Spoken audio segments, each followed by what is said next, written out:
Samajwadi party के बड़े नेता आजम खान की मुश्किलें बढ़ने वाली हैं और ये मुश्किलें बढ़ेंगी जयप्रदा के मामले में। जो जयप्रदा भारतीय जनता पार्टी की नेता हैं, उनको लेकर अभद्र टिप्पणी की थी समाजवादी पार्टी के नेताओं ने, और अब अगली तारीख में समाजवादी पार्टी से जुड़े हुए जितने नेता उस मंच पर शामिल थे और जिन्होंने जयप्रदा को लेकर अभद्र टिप्पणियां की थी, निश्चित रूप से समाजवादी पार्टी के नेताओं समेत आजम खान जेल में होंगे।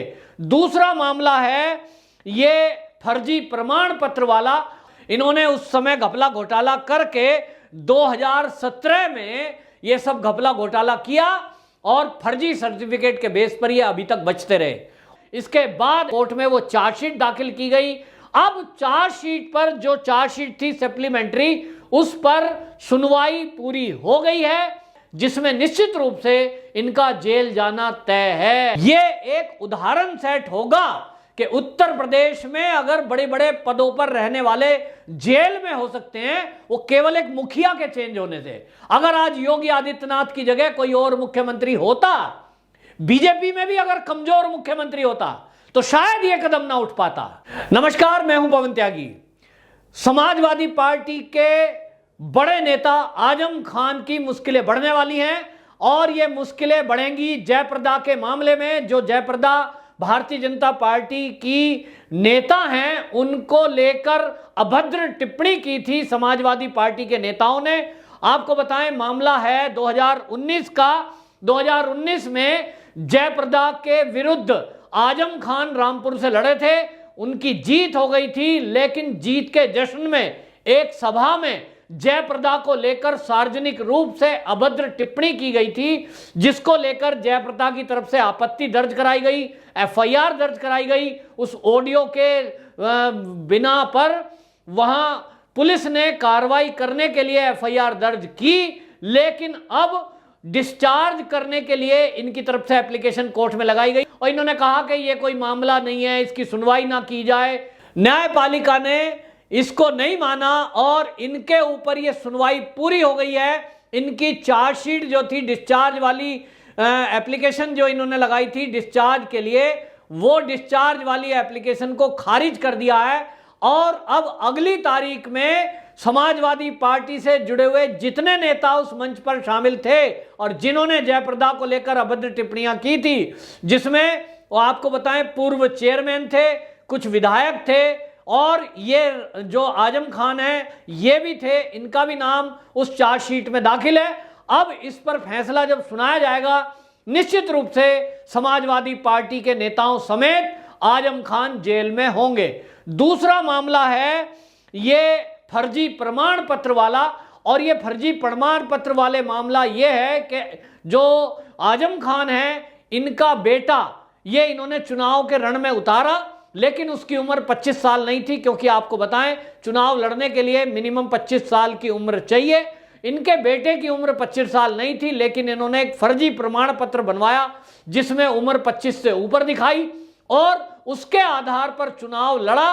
तो आजम खान का जो बेटा है अब्दुल आजम, वो बेटा अब्दुल आजम जीत गया था उस चुनाव में, लेकिन जो उस चुनाव में हारे, वो जो हारे थे नवाब काजिम अली खान, वो स्वरा विधानसभा से हार गए थे, सेकंड नंबर पर थे और उन्होंने एक एप्लीकेशन लगाई और इन्होंने कहा कि ये जो आजम खान का बेटा है, इसने फर्जी प्रमाण पत्र के सहारे चुनाव आयोग में अपना फॉर्म भरा था, जो कि गलत है। इनका बेटा 25 साल से उम्र कम है और ये जो नवाब काजिम अली खान है, ये चुनाव आयोग में उस समय प्रमाण नहीं ला पाए थे, चुनाव का माहौल था, चुनाव जीत गए, इन्होंने चैलेंज किया, लेकिन बाद में ये स्कूल से, जिस स्कूल से वो पढ़ा था, हाई स्कूल, आजम खान का बेटा, वहां से ये प्रमाण पत्र निकाल के ले आए थे, जिसके आधार पर यह तय हुआ कि वाकई में इसकी उम्र कम है। कोर्ट में सुनवाई चल रही थी और उस कोर्ट सुनवाई के दौरान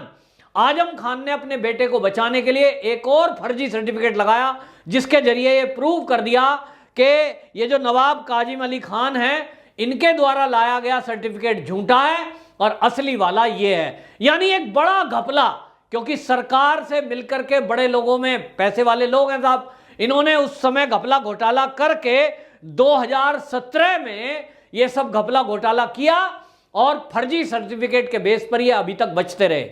उसके बाद में योगी सरकार आ गई।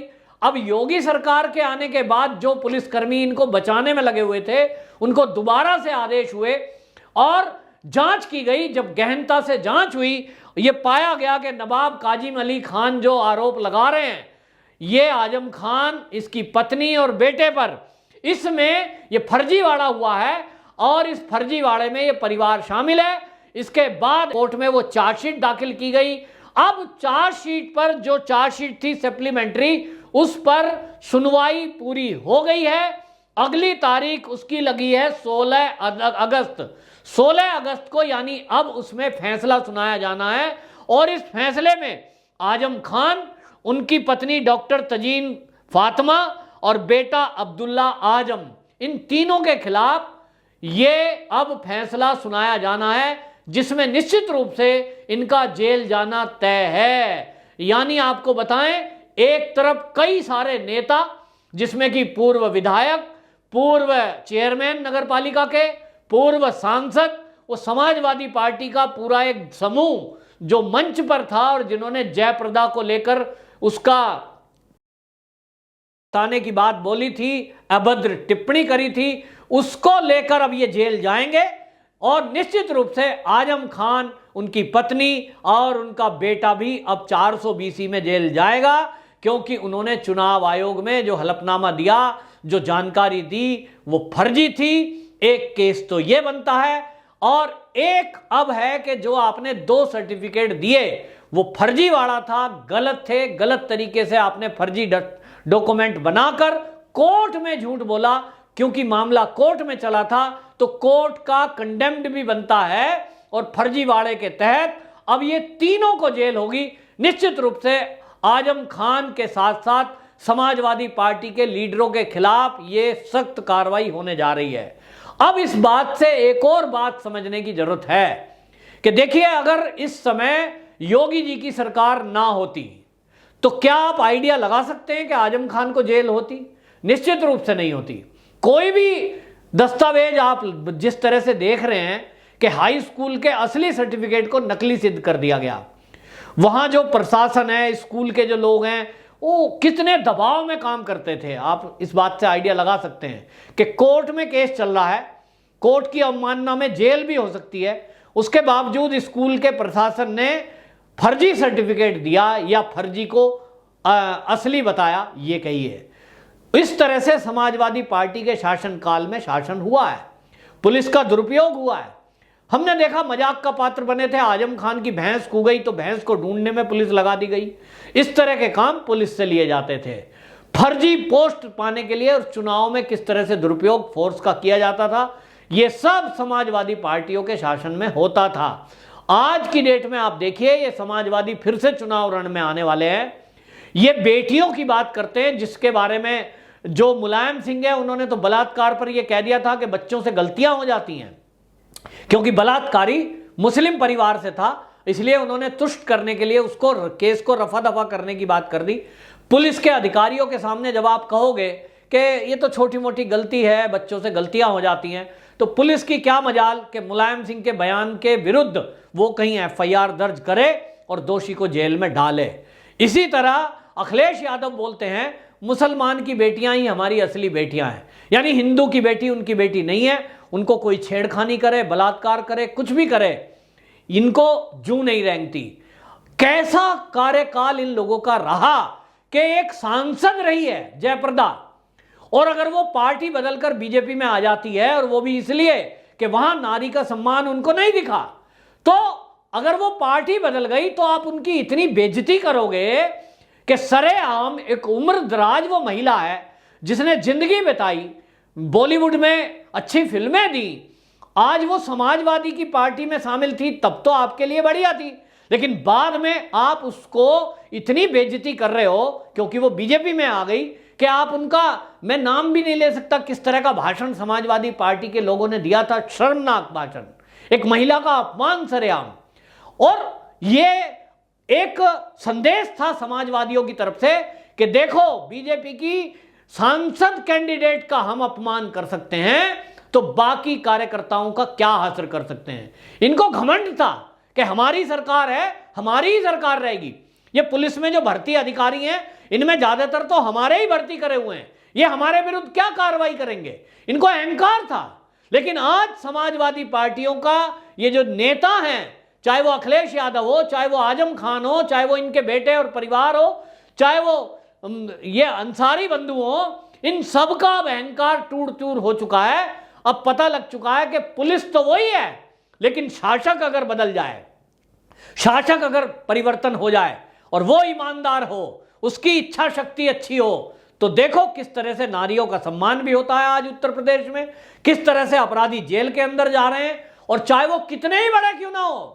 मुख्तार अंसारी जेल में है, तूती बोलती थी, शासन चलता था। आज की डेट में आजम खान भी और उसका परिवार भी अब जेल में जाएगा। निश्चित रूप से कई बड़े बड़े लीडरों को जो जेल होनी है, ये एक उदाहरण सेट होगा कि उत्तर प्रदेश में अगर बड़े बड़े पदों पर रहने वाले जेल में हो सकते हैं, वो केवल एक मुखिया के चेंज होने से। अगर आज योगी आदित्यनाथ की जगह कोई और मुख्यमंत्री होता, बीजेपी में भी अगर कमजोर मुख्यमंत्री होता, तो शायद ये कदम ना उठ पाता।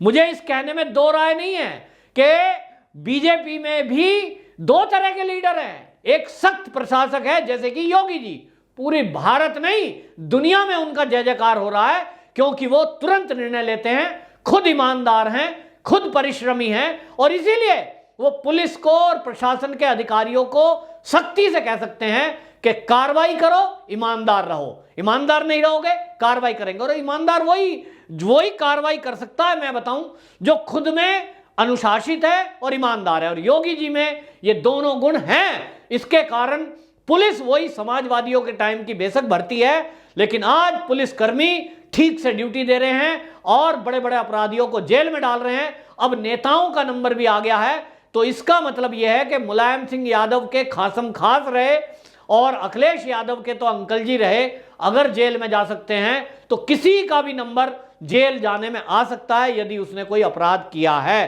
तो यह बहुत बड़ा उदाहरण बनने जा रहा है। आजम खान की परिवार, पूरी फैमिली अब आपको जेल में दिखाई देगी। वंदे मातरम।